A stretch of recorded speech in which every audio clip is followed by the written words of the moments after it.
soul cry out to the Lord.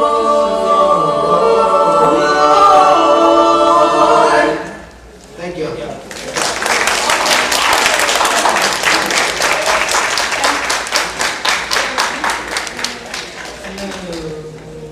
Can you ladies hear me? Hello. Hi ladies, how are you? My name is Melanie Campbell. I'm the Executive Director and CEO of the National Coalition on Black Civic Participation and the convener of the Black Women's Roundtable. And I just want to say you all just look lovely. Those in the room and hopefully those who will be joining us very soon.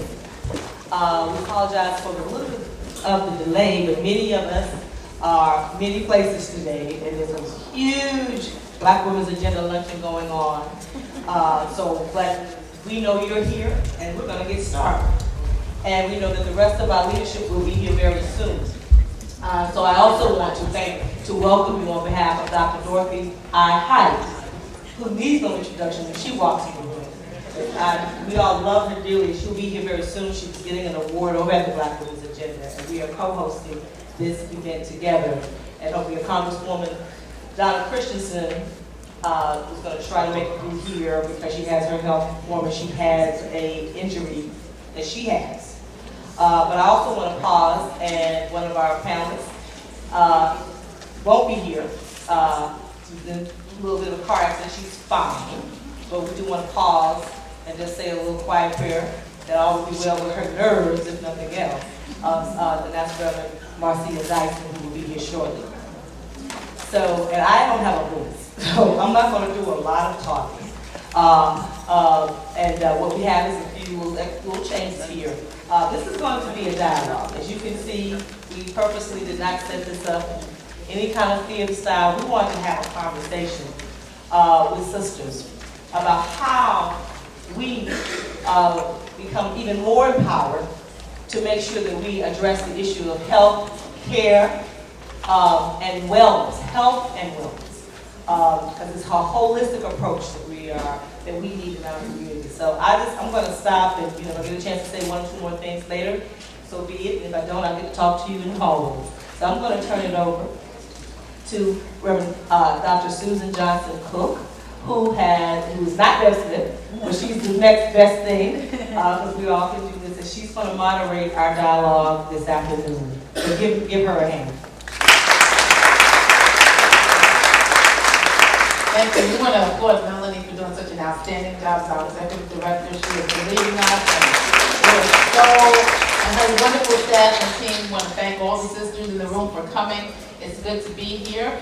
Towards the end, if you'll excuse my absence, I'm at the White House with clergy leaders, and there are a lot of things are overlapping today, but I wanted to certainly be here with you as part of the Black Women's Roundtable. And we want to look at the whole issue of health and wellness, fixing our healthcare system, finding promising practices that are working. Many of the women around this table are doing some exciting work, some research, some practices on wholeness, on wellness, on what we can do as Black women to help ourselves and what the systems can do to help us. And so as a pastor, I was sharing with the Black Women's Roundtable, I represent 125 senior women who are in ministry, pastoring our congregations throughout the country.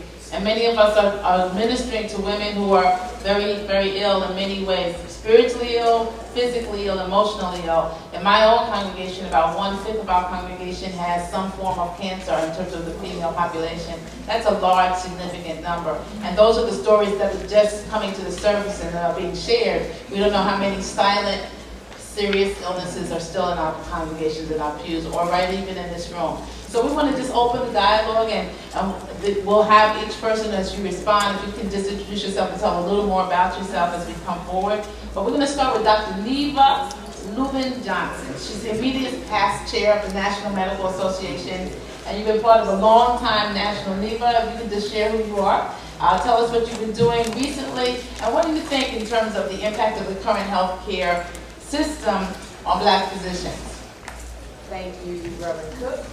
Thank you. Dr. Sujay is fine for my name. Okay, thank you. Sujay? Okay. Dr. Sujay. All right, thank you. I appreciate that. Thank you for the introduction, and thank you to Melanie and to the National Coalition of Black Women Roundtable and the National Council of Negro Women for thinking of NMA and inviting us to be present this afternoon. I am representing our president, Dr. Willarda Edwards, who is actually on a panel right now with Dr. Christensen over at the Health Brain Trust. With the miracles of modern medicine, cloning of humans is not one thing we worked out right now. So I'm here representing her today, and I want to thank her for this opportunity also. For those who don't know about the National Medical Association and our history, because I think it's very, very insightful to know this in terms of where we are today in healthcare. We were founded in 1895 in a church in Atlanta, Georgia, because we weren't allowed to join the American Medical Association. This did not happen until the 1960s. And so impact from that alone was deleterious to our populations in terms of medical care. We were not allowed to join the hospital medical staffs because of that. And of course, we started to have our own hospitals, which unfortunately started closing after integration came about and we were allowed to get on those hospital staff. AMA did formally apologize to NMA for these transgressions last year, both in our respective journals, but also at our convention in person last year. To answer the question, how the current system has impacted physicians, I believe what I've just told you has given you some insight into how this has affected us because of lack of AMA membership and getting on the hospital staff. But also, before this, there was something very significant, which was also another AMA directed activity that occurred in the early 1900s. And that was a commission of a study called the Flexner Report. And the Flexner Report was commissioned by AMA to look at medical schools, in particular our medical schools that were present at that time. This was the early 1900s. This report was published at about 1912, 1914. And it actually led to the closure of over 10 African American medical schools and left us with only 2. So we had 12 and we went down to 2. We went down, no, probably from 14, 16, 18, we went down to 2. Wow. And those 2 were Howard and Meharry. Morehouse and Drew didn't come about until the 70s and the 80s. So once again, something that impacted the healthcare delivery system, because at that time, the estimates are about that we could have been upwards of 10% of the practicing physician population in the early 1900s, and now that is 3%, and we've been hard pressed to try to increase that number since then. So of course, you know, we all know that there are greater numbers of those of us who are uninsured in our communities. Those of us, you know, that has led to more disparities in care in our communities. We have a huge disease burden for African Americans. It makes it more difficult for us to take care of patients because, you know, patients are coming to us sicker and needing more care. We get care later, require more services, and despite proving we take better care of those who look like us, and that is data that's been proven by a landmark study done earlier in this century called Unequal Treatment, Racism in Medicine, and the conclusion of that study was those who look like us take better care of us. Because racism can make you sick. It can make you sick, and those who don't look like us trying to take care of us can also make us sick. I mean, there was a study done, and I'm an internist, I belong to the American College of Physicians, at an ACT conference. They did a study where they put patients in a room and let physicians go in and decide the care the patient would get. It was classic patient with chest pain. The end result should have been that patient should get a cardiac catheterization and find out if they have coronary artery disease. Well, the white male got referred most. The black male got referred next. The white female was next, and the black female was last. Always. In terms of the percentage of the time they got referred for a necessary cardiac cath. I'm going to ask Dr. Gail Christopher to respond to some of yours. She's from the Vice President, Senior Vice President for Programs at the Kellogg Foundation. And Dr. Christopher, your work at Kellogg has shown us a lot of things, particularly what we call social determinants. Can you share what that means, where we live, how we live, what affects us? I certainly am happy to. Thank you for those insightful remarks and understanding how racism essentially has had an impact on medical care delivery and on the National Medical Association. Let me make one correction. Although I'm probably the oldest vice president of the Kellogg Foundation, I'm not a senior vice president, so I don't want the record to be. We don't want anybody to be sick on that. I am a vice president of programs, so I just, we gotta keep it straight, especially in these days. But my areas of responsibility at the Kellogg Foundation are food, health, and well-being. And I think most significantly at this time in our nation's history and in terms of this conversation, I'm also leading the work on racial equity. The Kellogg Foundation has taken a bold step for a major foundation. We are the 5th largest foundation in the world, and our board of directors has made a commitment to be anti-racist and to promote racial equity. So that deserves some applause right there. Your board has made it. That's the board, and that was what convinced me to leave Washington, D.C. and go to Battle Creek, Michigan.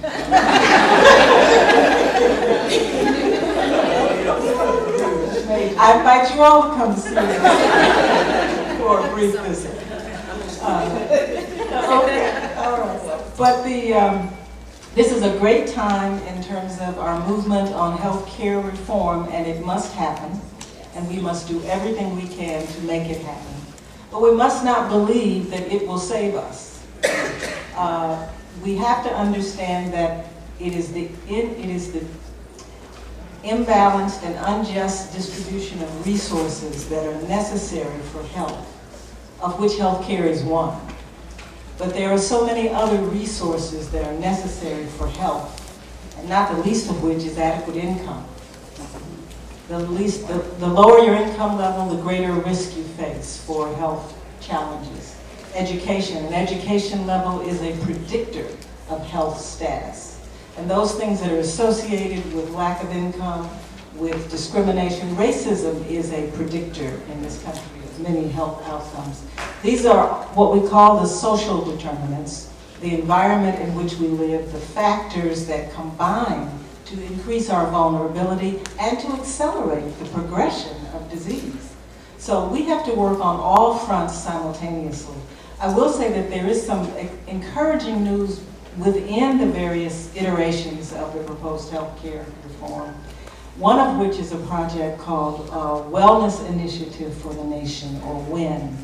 And if it survives, there will be a profession, a wellness profession encouraged by federal doctors, and it will support health coaches and wellness coaches. Wow. Because we know so much of what we need to do, we need to do it. You know, we need to go to the doctor for advice and for prescriptions, but a lot of this is about our decisions and the decisions we can make given the communities in which we live. Okay, I'm going to ask you to hold that point because we've got some wellness coaches. I'm one, and Dr. Barbara Perkins on the other side of the coast, all the way on the West Coast, and we want to recognize certainly Dr. Barbara Kristen, Congresswoman from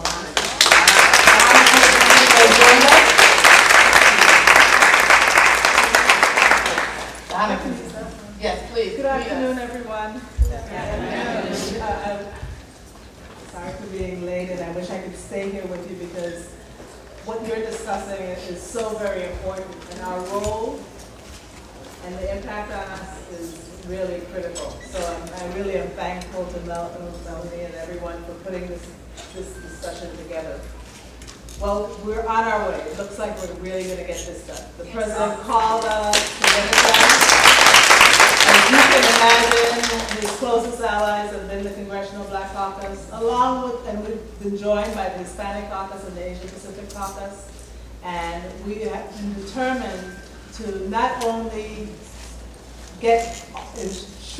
provide insurance to make it accessible and affordable to every American, but to also go beyond that to make sure the services are there as well. So as we talk about healthcare reform, and as you discuss it today, because of the impact that it has on all of our lives and the great need that exists, that has existed for so long in our communities, we want you to also take up the issue of eliminating health disparities. The CDC has said from the very outset, there should be no health reform can't be health reform without health equity. We're talking about transforming the system. We're not talking about tinkering around the edges, and I hope that's not what we're going to end up with at the end of the day, because I don't think it's going to get a lot of votes. We're talking about transforming the system, making sure that health equity is achieved through it, and make sure that the services that our communities need are there so that we can really access the benefits that the health insurance will bring. So when we talk about transforming our healthcare system, yes, we talk about insurance, but we also talk about putting in community health workers. We talk about community health workers. We talk about putting many of the women in our communities who work and advise and support their neighbors day after day, but helping them to really have the information and some resources to go with it to help them to do that job and do it better.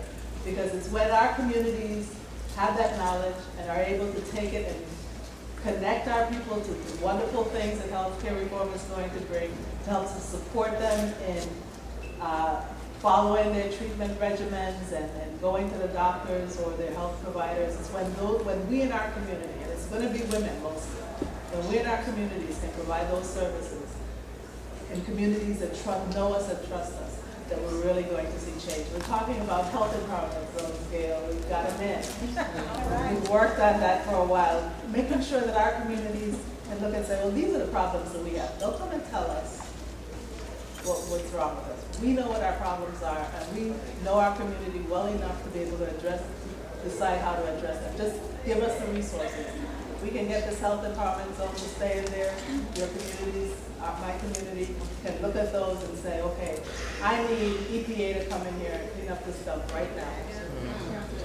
I need more educational resources for my kids. I need the housing stock here is falling apart. Our children are having lead poisoning. We need them to clean that up. So it's not just health and human services we're talking about, because we know that health depends on all of those things. And I mean, women in civic participation, that goes without saying. We're the ones who vote more than, we're the biggest voting bloc. We're the ones who know that voting is not enough, that we have to continue that work after the vote is done to make sure that people are held accountable and that the real work on the ground gets done. We're the ones who elect everybody. We're the ones out pounding the pavement. So I don't have to lecture you about civic participation, but I just want to make sure that you understand, that you know that we still need you. This is not over until it's over. We need you to fight to keep our programs in as they look for ways to cut costs, programs that help African American poor rural communities. And when this is done and the president has signed it, we need you to continue your civic participation, because there will still be a lot of work to do. So thank you all for being here. Thank you for hosting this. I got to get back downstairs.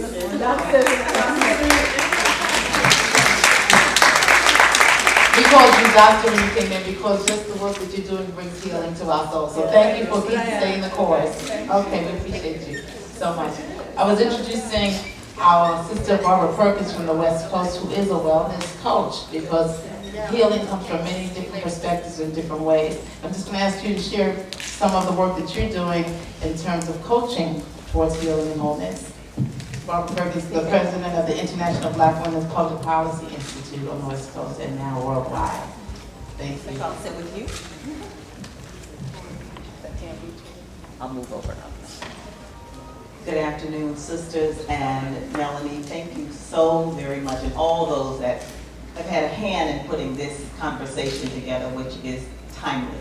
I'll just share maybe 3 quick things. The human spirit, we all want the same thing. Sisters, we want the same thing. We hunger for peace. And peace can only happen when our souls are healed. And so there's some things that you can do tangible. I'll give you just a few little ones that I think are so important and universal. Peace you get when you're still. When you hear, there's something that we do in our communities as women, communities across the world. We take care of, we find the need, we take care of the needs, we take care of our communities, our families, our children, we give it away. And if ever there's time, we might stop and look inward for a moment. I'm going to say, let's reverse that, because you can't give away what you don't have. So if you stop and just give the gift of you back to you, because that's where it starts. And then honor yourself, because we want that respect and recognition, and every now and then we want someone to say, job well done. Every now and then, it's so nice when you hear good, good, good. But if you don't tell you good, good, good, then you almost don't know what that sounds like. So what I ask sisters to do often is stop. When there's a photograph being taken, just remove everybody out of the picture for a moment, and you take the picture. You take the picture, get a picture of yourself. How many people really have a photograph of themselves? Just you, not with the children, the community, and the work you're doing. Take that photograph, the best one, the one that you like, you know, the diva one. and go out to TJ Maxx or Steinmart and get a lovely frame. A lovely one, and put that photograph in the frame, put it at your bedside, right next to you, or in the bathroom, so that when you wake up in the morning, the first thing you do is you greet yourself with the love that you want the world to greet you with. How you doing, Barb? What we gonna do today? And so when you walk out of your door and the madness rush up on you, you've already been greeted in the way that you know you're supposed to be greeted. That respect and love that you really want for yourself. Spend some quiet time being intentional. There are 5 little areas of balance that really promotes this wellness that we're talking about. And the first thing is, I don't know who you pray to, but I know you stop and you think about something outside of yourself. I call it God, you call it what you wanted to do. Stop for a moment and hear. You cannot hear when you're so connected. I know technology is just taking over, and it's a lovely thing. I now know how to text too. But I have to stop and turn it off. Too much connectivity, then I can't hear. I can't hear Spirit speak to me if I'm not quiet to listen. So take care of that spiritual piece. Take care, I'm right here at the end. I said quickly. Yes. Take care of the physical. The physical is so important. Stress, I say, is the 21st century violator. It's the rapist. It's the thief. It's the murderer. Stress takes away your ability to even think about who you are. And stress causes you to overeat. It causes you to spend time taking more than you need on. When you have a plate already in front of you, then you're reaching for a platter to do more things. I'm not just talking about food. A platter to do more. Someone says, do this, and you say yes. A platter to say join. Here's another application, you say yes. Because the need is so great. I'm saying take some time physically. And then I would say take some time for the family. Of course, we do that. And then professionally. And then lastly, here's the one that we don't do. Recreate. Do you remember how to play? Oh, any sisters in this room know who I am? I love to play. I work really hard, but when I stop, I am intentional about playing. I love to play. That's the recreation that your soul is crying for. That's the piece that says, be happy. If you start smiling, if you see play, when you think about when we play jacks and jump rope and all that, you can't do anything but smile. I leave you with this. Dorothy Height, who we all love and know, says, women across the world have common problems, but we certainly have common dreams. This is the day for us to go after those common dreams. I love you and thank you. And we love you and thank you, Barbara. Take the shot with the 2 of us, though. Okay. All right. Where's the shot? Okay, there you go. Right there. Good frame, good frame. Stopping for your spirit and for your soul. For those who are in the DC area, every Tuesday starting October 27th, I wrote a book, Too Blessed to Be Stressed, and it's for spiritual, emotional, and physical healing. And we have lunchtime services where you can stop in the middle of your week, in the middle of the day, and it'll be at the Asbury United Methodist Church. So we're going to pass these around. But I wrote that book when I burnt out my 7th year of pastoring because I put no boundaries, I put too much on my plate. And in my healing, God gave me this book that has blessed the lives of so many women. So if you're in the area, they'll be passed around as we speak. But I want to introduce Gina Wood, who's the Deputy Director of the Health Policy Institute for the Joint Center for Political and Economic Studies. Because we talked about economics as being one of the factors. And if you could just share with us the recent study that was published on the economic cost of health disparities. What's the cost of this unequal healthcare system? Who's paying these costs? and if you'll let us know today. We're so happy to have you, and we need to excuse her as she has to go also, because there are many things that were planned at the same time. But thank you for joining us, and we appreciate you. Right, thank you so much. And let me just also, in her absence, honor Dr. Dorothy Heights, who always brings us together as women. She's just a special person to all of us, as well as to Melanie. And then really, I want to say thank you to all the other women on this panel. I just am honored to be here with all of you and the gifts that you bring to this conversation.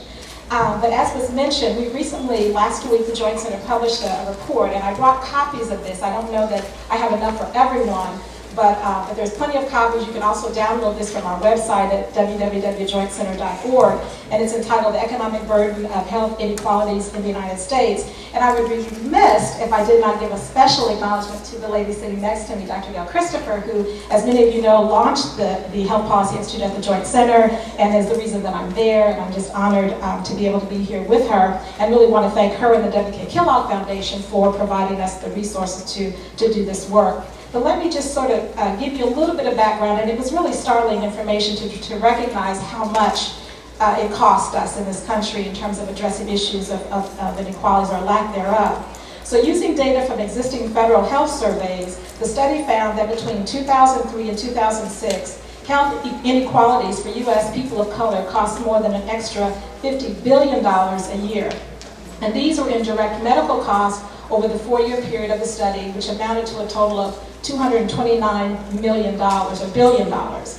And then please keep in mind that this price tag of this $230 billion incurred between that time period only reflects the excess costs associated with health inequalities. So when you hear numbers sort of coming around and talking about the cost of health care, this is in excess of that. So you can see the dramatic numbers in terms of what the costs are. But specifically for African Americans alone, the direct medical expenditures due to health inequalities over, again, this 4-year period was $135 billion. So thus, what that says is that eliminating health inequalities for African Americans and other people of color is not only the just and moral thing to do, but it is the most cost-effective thing to do to restore the nation's fiscal health. I mean, there's just no question about that. Now let me say a few words about the indirect costs that result from health inequalities. These include the indirect costs of illness, such as lost productivity, lost wages, absenteeism, use of family leave for unavoidable or avoidable illnesses, and lower quality of life as well. And the indirect cost of premature deaths. We know that we're dying at much greater rates than our counterparts, which are for foregone wages, lost tax revenues, benefits and services for families of the deceased, and lower quality of life for family survivors. The researchers calculated that the indirect costs that result from health inequalities add up to more than $1 trillion from 2003 to 2006. So when you add the direct and indirect costs of health inequalities together, the grand total is more than $1.24 trillion. So this study noted that the figures of the $1.24 trillion over a 4-year period is more than the annual gross domestic product, or the GDP, for India, which is the world's 12th largest economy. So to answer your question, who is paying the $1.24 trillion bill? All of us are in our federal, state, and local tax bills, as well as our bills for doctor's visits, prescription drugs, and medical procedures. Yet eliminating racial health inequalities will do more than put the nation's fiscal house in order. It will also improve the health status and outcomes of people of color from cradle to grave. And I tell you, the cradle part is the most incredible piece. And Dr. Christopher knows when we start talking about issues of infant mortality that I know we don't have a lot of time to talk about. So, you know, I could go on, but those are probably the real highlights of this. But the one thing that I was really excited about when we did our health briefing last week is that we were honored by having Secretary Kathleen Sebelius there. And she basically stated that, you know, herself, President Obama, and all of his administration are committed to reducing health disparities. But as you know, the Tri-Caucus has legislation, as Delegate Christensen talked about, that's designed to really address not just health disparities, but really the issue is around equity. You know, and just fairness. I mean, it's really a civil rights issue. And so I think she, under the leadership of Delegate Christian, has been amazing. And of course, the Joint Center is going to continue to work on these issues by investigating the conditions that produce health disparities, but particularly in terms of as it pertains to women of color, because we really see this, and I think Dr. Christopher talks about this all the time, as a civil rights issue. It is a clear civil rights issue that we can no longer accept. And I think we need to really get engaged as Black women, particularly because if you look at some of the statistics, for us, it's the worst. Right. And so, I just hate to leave you in a sober note, But I think that, you know, her commitment, that being Delegate Christensen, particularly the Congressional Black Caucus, and certainly the White House, their commitment to really trying to make sure that we have health reform is just critical, and we have to be supportive and help them. And we're so glad that you're there, though, at the Joint Center. We thank you for the information, and please keep us posted on how we can be connected. You've invited some dynamic sisters, and we're so glad to meet you, and thank you for sharing, and we know you have to run. Some of our sisters, give us some love, give us some love. It's all right, we can warm up in here, that brings healing. So I go.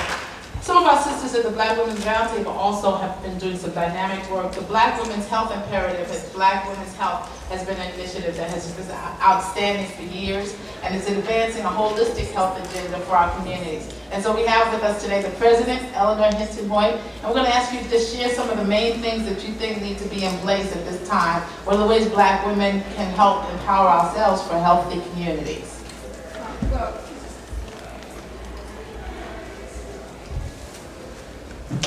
I'd like to say first, thank you very much, Melody and Dr. Sujay, and acknowledge fellow panelists and the audience here. We know that you have many things on your agenda, as we do. And my friend Gina over there and others that I have just met. At the Black Women's Health Imperative, obviously, Black women's health matters. And that's what we do. We make sure that if we were, one of the questions that Melody sent me was that if I had a magic wand, what would I hope for and want in fixing the healthcare system? And let me say that for us, we consider access to quality healthcare for all a human right. Yes. It is overdue. But this is the human right that we not only need, we deserve. And so what I would like to share in my few minutes would be to say that everyone, we need a system where everyone matters. Everyone in, nobody out. That we would have what Congresswoman Christensen calls the empowerment zones. The empowerment zones that are similar to the old public health system, where we go in where every community, underserved and under-resourced community, would have an empowerment zone with a nurse practitioner and a community worker who would serve every family, where Black women and their children and their community and their housing and their economic status and their health mattered. I mean, it is not such a foreign idea, and we are working hard to make sure that the empowerment zones get into the bill. But what we have to do is to wave that magic wand and replace all of the liquor stores with healthcare centers.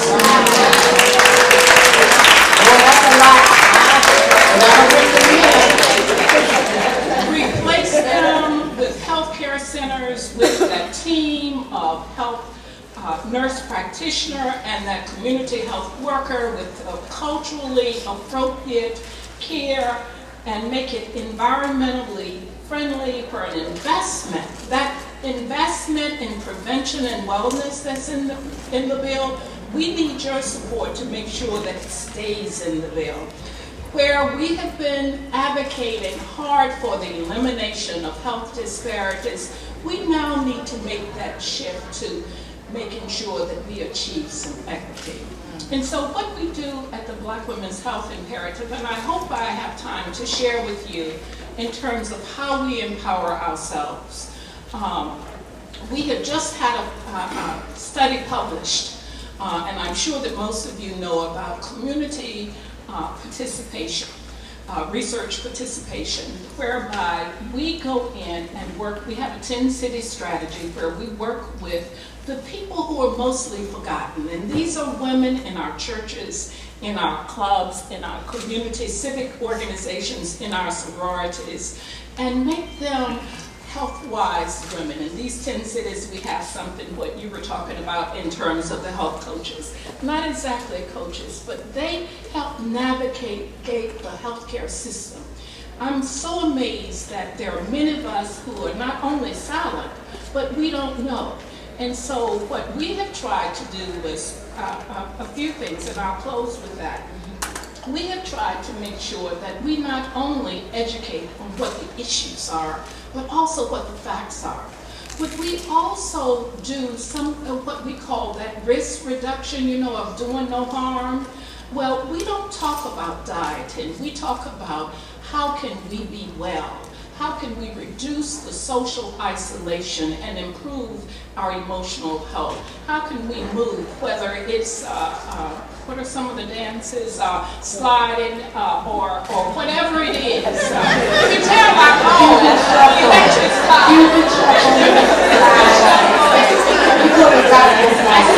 I see Siobhan over there who headed up this project, and this was one project that was in the journal it was in the Journal of Cardiology Research Translation that was published in June on this community-based project.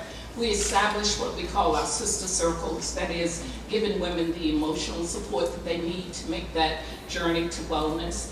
We started movement, Siobhan calls it physical activity and exercise, but we found out that not all women liked moving or walking.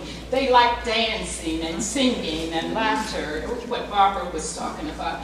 And then we talked about the BMI, the circumference around the waist. And many of these women, in this study that was published, proved that many of these women, with the support of reducing the isolation, making movement, and helping them understand what was eating right, what to eat, not what to diet, how to diet, but what to eat, teaching them how to cook.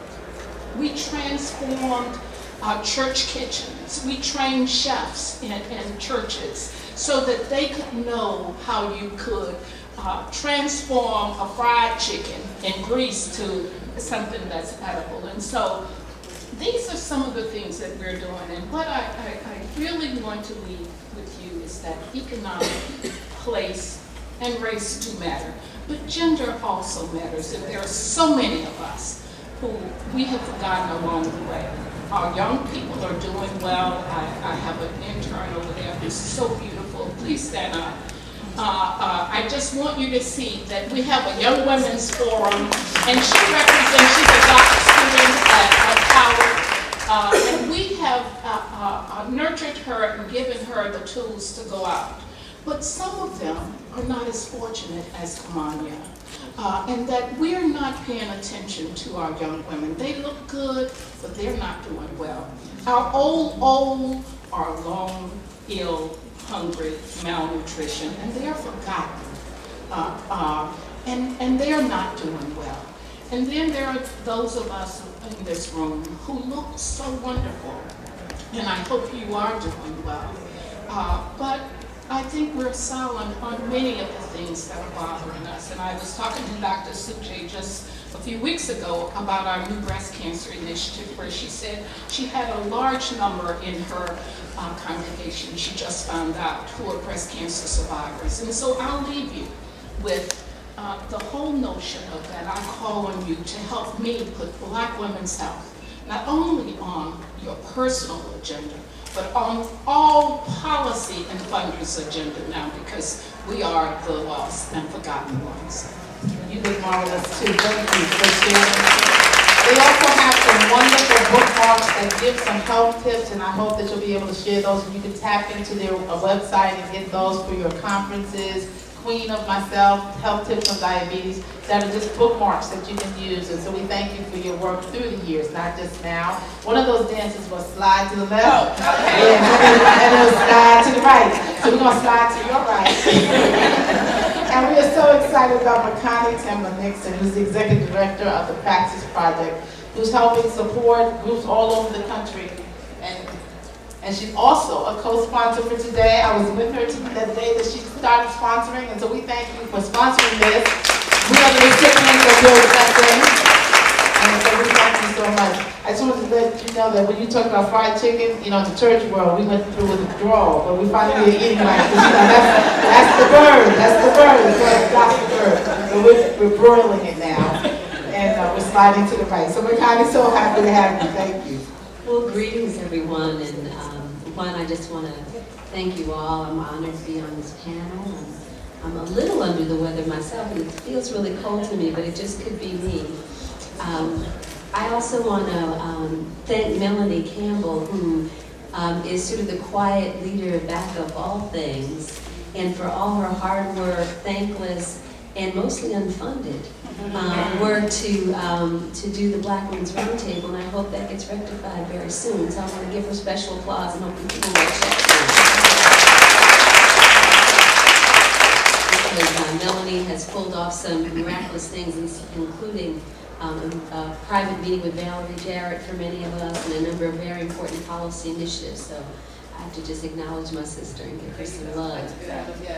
So I'm not going to talk long, because I know we have lots of people and it's so many things, but I just wanted to quickly do two things. One, building on what Dr. Christopher and what Gina talked about, just say very quickly that the research says that there are two main reasons why communities are healthy, because sometimes it's good to look at why communities are unhealthy, but it's also good to look at, well, who's healthy, who's got it, and what do they have that we don't, right?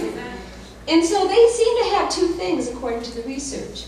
One, they have something called equality, that they don't necessarily have income, they don't necessarily have money, but they basically, even if people are low income, if folks are basically around the same level and you have some equality, they tend to have better health outcomes. The other thing is they have democracy. They have access to power and able to make decisions. And you could probably understand how those two things could make you healthier because you get to help make decisions. And if you also look at how our health is constructed, so much of it is about the rules. It's about the money that comes down, how many of our people are on Medicare. So if there's rules about the Medicare payout, then who's affected? If there's rules about the WIC payout, who's affected? If there are allocations around where the clinics are, and I love the idea of replacing liquor stores with, I will be on that ticket. But you all see what we're talking about here. So the second thing I'm going to be really brief about is to talk about very quickly the fact that many of our communities around the country are already taking up this charge. And many of them actually are led by Black women. And no surprise, no surprise. As Representative Christensen said, Black women in civic engagement, is like what? Apple pie and ice cream. We can't say that because we're about food, healthy foods now. We think about salad and broiled chicken. I don't know. And as a daughter of a Baptist minister, they're trying to break from the macaroni and cheese. Forget the fried chicken. That's all good. So people are organizing. People are building these coalitions, and they are really making a difference. And so, and I want to talk to you just very quickly about a funding initiative I'd like you to bookmark, because there will be money coming down from our organization, and it's ccheonline.org. January 14th, a call for proposals will be listed to support organizing and policy advocacy around building healthy communities with an angle toward food and recreation equity, but it's very broad. And last year we had the call for proposals. We didn't have as many African American applicants as we would like. That website, ccheonline.org. So I'd love for you all to spread the word, let people know this money is coming down. It's about $250,000 to do some organizing. It's not millions, but it's something. And then also there's support and technical assistance and fundraising for groups in addition. So I'll stop there, and I'm again honored to be here. Thank you. ccheonline.org. Okay, and those will be available. When will that site be up and operating? It's up there. Okay, you can go to it now. Thank you so much for what you're contributing to the community. I wrote it down. Thank you. I'm still on the macaroni and cheese too. We have 4 celebrities. I think that helps us preach a little bit every now and then. We smell it cooking downstairs. We preach a little bit, but we're growing. live longer. Amen. All right. Woo! All the chicken eaters up in here, raise your hand. The 5 chicken eaters, raise your hand. All right.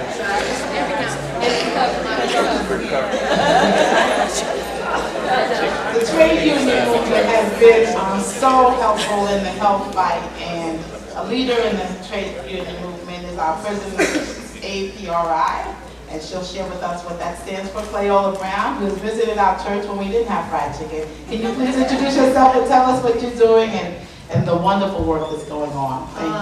Thank you, Dr. CJ. Let me just say before I begin these remarks that Sister Makani, this is the first hit on your website and application for some of those dollars that are out there. Consider the APRI already online, making the request. All you need is the hard paper, which will follow shortly. Good afternoon, sisters. How is everybody today? I see a lot of familiar faces in here, and I appreciate your smiles, because no matter how long you've been doing this kind of stuff, you still get a little queasy when you start.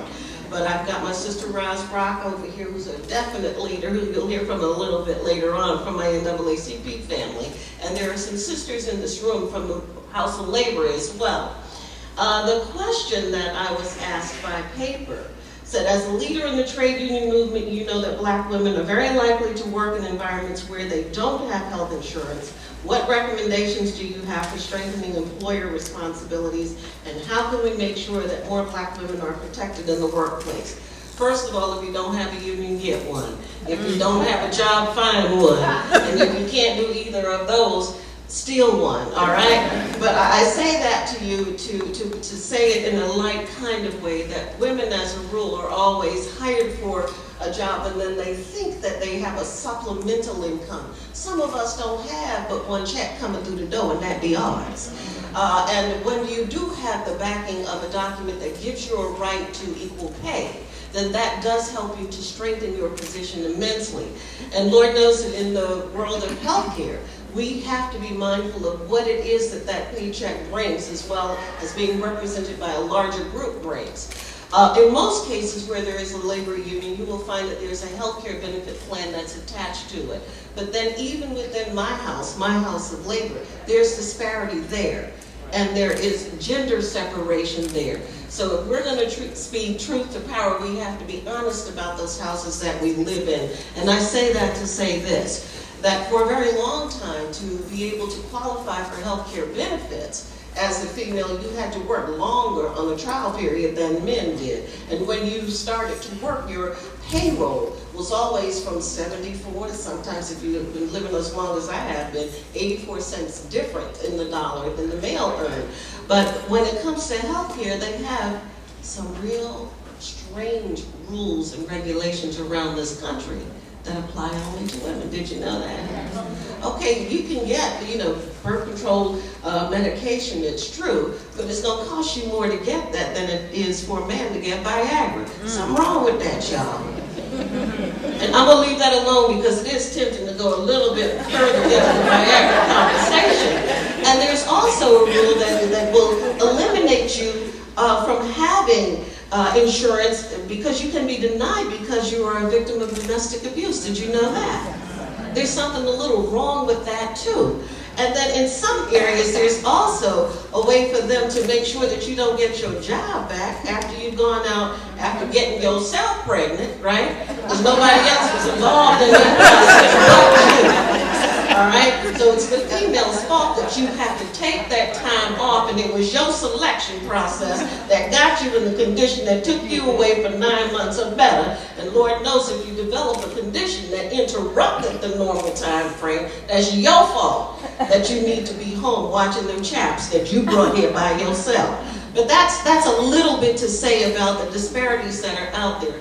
But as an ethnic group, there are healthcare disparities that transcend and impact that piece that's already there for us as women as well.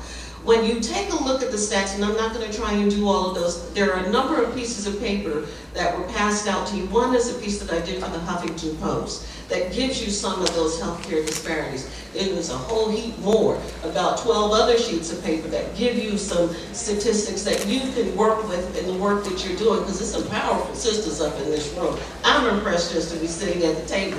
I think Melanie made a mistake and Dr. Sujay didn't catch it, so I'm going to speak very quickly while I have an opportunity at the mic.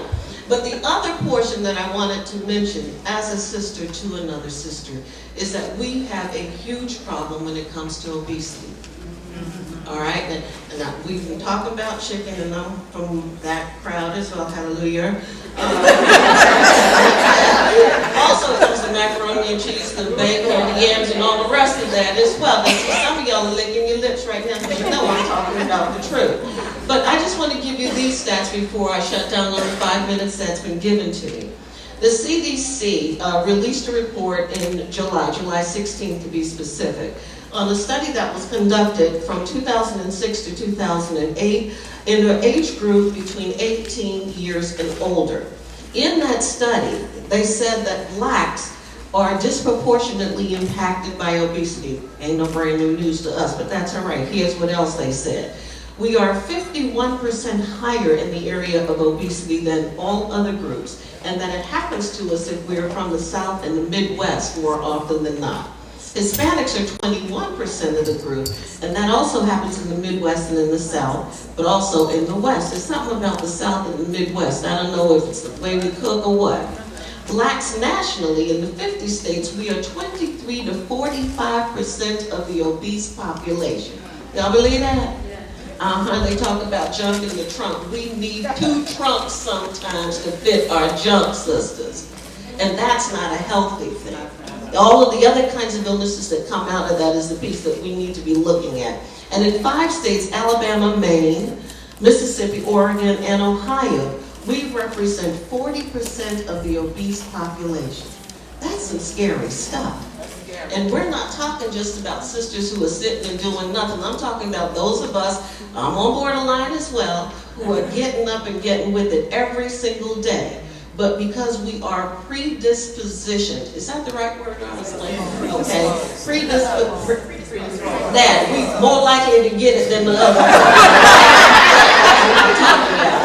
Because of that, we are representing numbers that are unbelievable. And the cause, they say, is because we are racial and ethnically different. But then the real gist that came out of some of the smart sisters that are seated around the table, who are with the Kellogg Foundation, who are with the National Medical Association, when the rubber hit the road, they were talking about that policy environmental change is what will make a difference for us. And that we have to create healthier living environments for us to make a difference. So that's my 5 minutes, and that's what I wanted to leave you with. Thank you very much.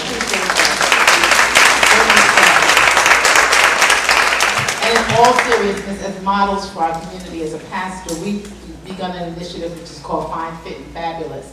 And it's become a model for the city, and it's now going to become a national model where pastors are leading their congregations in health initiatives. And we're doing it as congregations in terms of taking the fat out of our foods, serving healthy snacks when you have to have something to eat, and really encouraging people. So we've become a workout center also. The U.S. Army has partnered with us. They're changing all of our facility around and fixing it up so that youth and adults will start fitness. So it is important that those of us who are leaders model health and wholeness. And so I want to say that in all seriousness. So I have taken the fried chicken off the table.